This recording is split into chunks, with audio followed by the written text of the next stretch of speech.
Ha fatto tappa anche a Favara la petizione popolare Giù le mani dall'articolo 18, promossa in Italia dalla Federazione della Sinistra.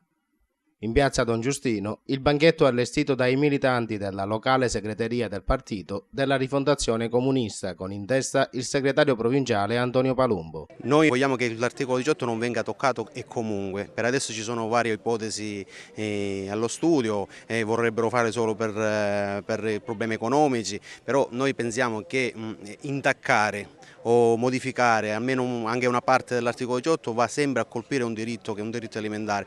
Noi non vogliamo assolutamente che vengano toccati questi diritti, anche perché negli ultimi anni c'è stato un attacco da parte dei vari governi che si sono succeduti al welfare, alle pensioni, ai diritti dei lavoratori, che sono francamente inaccettabili.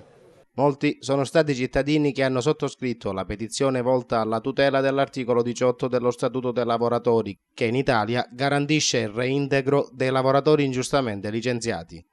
Nella petizione della Federazione della Sinistra si dice che qualora l'articolo 18 venisse modificato, ogni lavoratrice e ogni lavoratore sarebbe posto in una condizione di precarietà e di ricatto permanente, essendo licenziabile arbitrariamente da parte del datore di lavoro. Le firme dei cittadini di Favara, insieme a quelle raccolte nelle altre piazze italiane, verranno inviate alle presidenze di Consiglio dei Ministri, Senato e Camera dei Deputati.